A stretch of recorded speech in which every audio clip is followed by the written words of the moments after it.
बचपन से हमने एक ही नाम सुना, बाल ब्रह्मचारी हनुमान।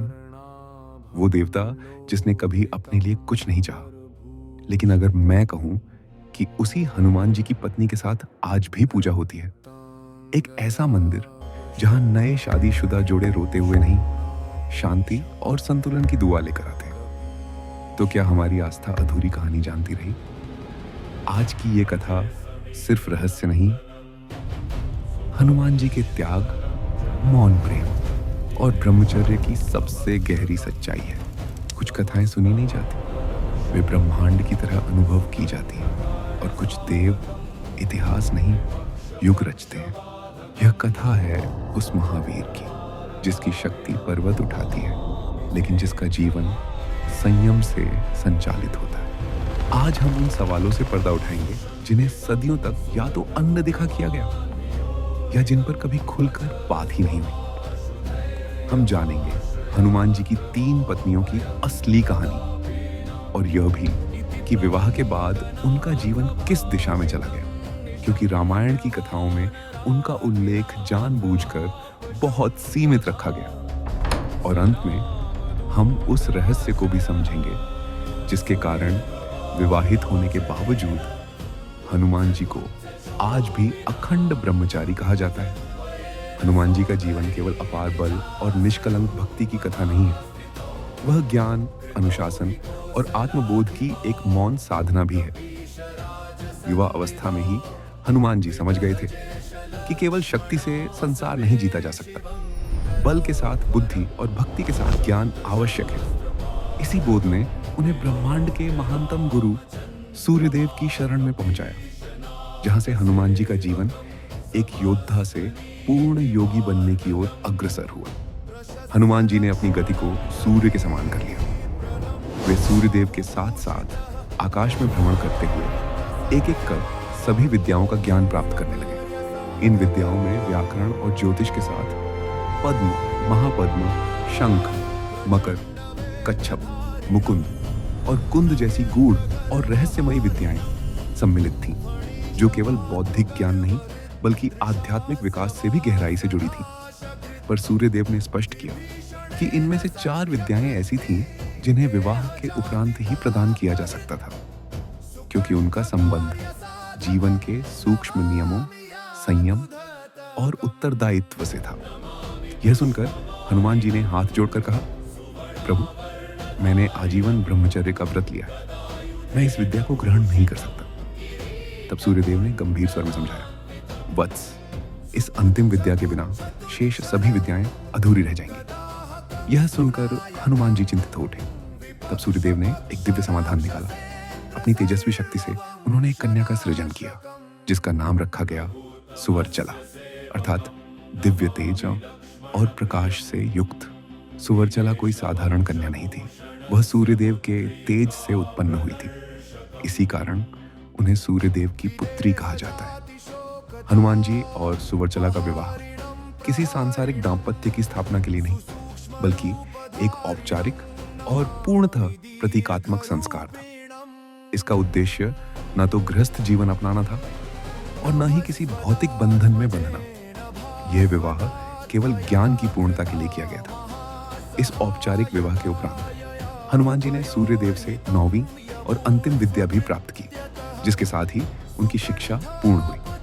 और दूसरी ओर सुवर्चला ने भी पत्नी के सांसारिक मार्ग को नहीं, बल्कि तप और साधना के पथ को चुना। इस प्रकार यह विवाह बंधन नहीं, बल्कि उद्देश्य की पूर्ति था, और उद्देश्य पूर्ण होते ही दोनों अपने अपने आध्यात्मिक मार्ग पर अग्रसर हो गए। लेकिन हनुमान जी के विवाह की कथा यहीं आकर समाप्त नहीं होती। कुछ लोक कथाओं और सदियों से चली आ रही परंपराओं में यह संकेत मिलता है कि सुवर्चला के अतिरिक्त हनुमान जी के जीवन में 2 और स्त्रियों का उल्लेख भी मिलता है। तो आखिर वे दोनों कौन थीं? किस उद्देश्य से उनका हनुमान जी से संबंध जुड़ा, और उन विवाहों का अर्थ क्या था? चलिए अब प्रवेश करते हैं इस गूढ़ और कम जानी पहचानी कथा के भीतर, जहां हर उत्तर एक नया रहस्य खोलता है। लेकिन इस गूढ़ कथा में आगे बढ़ने से पहले आपसे एक छोटी सी विनती है। यदि हनुमान जी की ये कम जानी गई कथाएं आपके मन को छू रही हैं, तो वीडियो को एक लाइक अवश्य करें और कमेंट में श्रद्धा के साथ लिखें, जय बजरंगबली। आपका एक छोटा सा समर्थन ऐसी दिव्य कथाओं को और लोगों तक पहुंचाने का माध्यम बनता है। ऐसी ही एक प्राचीन कथा है अनंग कुसुमा की, जिन्हें लोक परंपराओं में वरुण देव की पुत्री कहा गया है। कथाओं के अनुसार एक समय रावण और वरुण देव के बीच भयानक और घमासान युद्ध हुआ। पृथ्वी लोक पर अपना प्रभुत्व स्थापित करने के बाद रावण का अहंकार अब समुद्र तक फैल चुका था। वह जल पर भी राज करना चाहता था। जल के अधिपति होने के बावजूद वरुण देव रावण की अपार शक्तियों के सामने धीरे धीरे कमजोर पड़ने लगे। जब स्थिति अत्यंत गंभीर हो गई, तब वरुण देव ने हनुमान जी से सहायता की याचना की। हनुमान जी ने धर्म का पक्ष लेते हुए वरुण देव का साथ दिया और अपनी अद्भुत शक्तियों से रावण की सभी योजनाओं को नष्ट कर दिया। इस सहायता से प्रसन्न होकर वरुण देव ने हनुमान जी को वरदान देना चाहा। वरदान के रूप में उन्होंने अपनी पुत्री अनंग कुसुमा को हनुमान जी की पत्नी बनाने की इच्छा प्रकट की। हनुमान जी ने तुरंत अपने ब्रह्मचर्य व्रत का स्मरण कराते हुए इस विवाह से इनकार कर दिया। लेकिन तभी अनंग कुसुमा ने कहा कि वह भी एक तपस्विनी है, जिसका जीवन सांसारिक भोग के लिए नहीं बल्कि साधना और आत्मिक उन्नति के लिए समर्पित है। इसके पश्चात वरुण देव ने यह सुनिश्चित किया कि यह विवाह केवल औपचारिक और प्रतीकात्मक होगा, जिसका उद्देश्य कोई सांसारिक बंधन नहीं बल्कि एक विशेष दैवी नियम की पूर्ति है। अंततः हनुमान जी ने इस प्रस्ताव को स्वीकार किया। यह विवाह भी पूर्ववत प्रतीकात्मक ही था, जिसमें न दाम्पत्य जीवन की स्थापना हुई और न ही गृहस्थ धर्म का पालन। हनुमान जी का तीसरा और अंतिम विवाह सबसे अधिक रहस्यमय और चौंकाने वाला माना जाता है, क्योंकि इस कथा में उनका संबंध सीधे उस वंश से जुड़ता है जिसे रामायण में अधर्म, अहंकार और विनाश का प्रतीक कहा गया है। रावण का कुल। दुर्लभ राम कथा परंपराओं और लोक कथात्मक संस्करणों के अनुसार रावण के इसी वंश में जन्मी थी एक कन्या सत्यवती। वह रावण की पौत्री थी। राक्षस कुल में जन्म लेने के बावजूद उसका स्वभाव अपने कुल से पूरी तरह भिन्न था।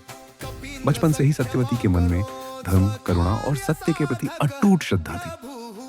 वह रावण के आचरण से सहमत नहीं थी और भीतर ही भीतर जानती थी कि अधर्म का अंत निश्चित है। कहा जाता है कि जब हनुमान जी माता सीता की खोज में लंका पहुंचे, तो वे रावण के राजमहल तक भी गए। वहीं उनकी भेंट सत्यवती से हुई। माता सीता के प्रति उनका अपार सम्मान और श्री राम के प्रति उनकी अडिग भक्ति को देखकर सत्यवती गहराई से प्रभावित हुई। इसी विश्वास के चलते सत्यवती ने हनुमान जी को माता सीता की स्थिति से जुड़ी महत्वपूर्ण जानकारी दी। जब श्री राम ने लंका पर विजय प्राप्त की और रावण का वध हुआ, तब सत्यवती ने इसे धर्म की अधर्म पर विजय के रूप में स्वीकार किया। उसकी निष्पक्ष दृष्टि और धर्मनिष्ठा से प्रसन्न होकर श्री राम ने उसे संरक्षण प्रदान किया। कथाओं के अनुसार श्री राम की आज्ञा पर हनुमान जी का विवाह सत्यवती से हुआ, ताकि वह अब रावण के कुल से नहीं बल्कि धर्म के पथ से जानी जाए। लेकिन पूर्व की कथाओं की भांति यह विवाह भी सांसारिक नहीं था। हनुमान जी ने इसे अपने लिए सम्मान नहीं बल्कि एक दैवी उत्तरदायित्व के रूप में स्वीकार किया। और सत्यवती के लिए यह विवाह केवल कुल बदलने का नहीं बल्कि अपने संपूर्ण जीवन पथ को धर्म और सेवा की दिशा में परिवर्तित करने का प्रतीक था। सत्यवती का चरित्र इस सत्य को उजागर करता है कि जन्म किसी भी कुल में हो, धर्म का निर्णय कर्म और भाव से होता है। रावण के वंश में जन्म लेकर भी उसने राम के आदर्शों को अपनाया और इसी कारण वह त्याग और समर्पण की प्रतीक मानी जाती है। हनुमान जी का जीवन आरंभ से अंत तक पूर्ण रूप से श्री राम की भक्ति को समर्पित रहा। विवाह के उपरांत भी उनकी दिनचर्या, उनका संकल्प और उनका लक्ष्य एक क्षण के लिए भी नहीं बदला। वे जहां भी रहे, जैसे भी रहे, राम नाम ही उनकी प्रत्येक श्वास में वास करता रहा। यही कारण है कि शास्त्र और संत परंपरा दोनों हनुमान जी को अखंड ब्रह्मचारी और परम राम भक्त मानते हैं। उनके जीवन में विवाह कभी भोग, आकर्षण या सांसारिक आसक्ति का कारण नहीं बना, वह केवल धर्म, ज्ञान और दैवीय व्यवस्था का एक आवश्यक अंग था। इस अध्याय का सार यही है कि हनुमान जी का विवाह शरीर का नहीं, उद्देश्य का था। और जब वह उद्देश्य पूर्ण हो गया, तो प्रत्येक पात्र अपने अपने मार्ग पर अपने अपने मोक्ष की ओर अग्रसर हो गया। यही हनुमान जी के जीवन का वह गूढ़ रहस्य है, जो उन्हें साधारण मानवीय सीमाओं से ऊपर उठाकर एक पूर्ण योगी और आदर्श भक्त के रूप में स्थापित करता है। मित्रों, भले ही हनुमान जी ने कभी गृहस्थ जीवन नहीं जिया, लेकिन उनकी 3 पत्नियों में सुवर्चला को विशेष स्थान प्राप्त है, क्योंकि अन्य कथाएं मुख्यतः लोक परंपराओं पर आधारित हैं, जबकि सुवर्चला की कथा हमें पराशर संहिता में स्पष्ट रूप से देखने को मिलती है। इसी कारण हनुमान जी और सुवर्चला से जुड़ा एक प्राचीन मंदिर भी है, जो आज भी नवविवाहित जोड़ों के लिए आस्था और संतुलन का एक विशिष्ट केंद्र माना जाता है। हनुमान जी और उनकी पत्नी सुवर्चला से जुड़ा यह प्राचीन और अत्यंत दुर्लभ मंदिर तेलंगाना राज्य के खम्मम जिले के एलंदू गांव में स्थित है। इसे श्री सुवर्चला संहिता हनुमान मंदिर के नाम से जाना जाता है। मान्यता है कि यह भारत का एकमात्र ऐसा मंदिर है जहां बजरंगबली की पूजा उनकी पत्नी सुवर्चला के साथ की जाती है। यह मंदिर उस अलौकिक और प्रतीकात्मक विवाह की कथा पर आधारित है, जो ज्ञान की पूर्णता के लिए संपन्न हुआ था, न कि किसी सांसारिक बंधन के लिए। इसी कारण यह स्थान केवल एक धार्मिक स्थल नहीं, बल्कि ज्ञान, संयम और संतुलन का प्रतीक माना जाता है। यहाँ विशेष रूप से वे भक्त दर्शन के लिए आते हैं, जो अपने वैवाहिक जीवन में आने वाली बाधाओं, तनाव और असंतुलन से मुक्ति की कामना करते हैं।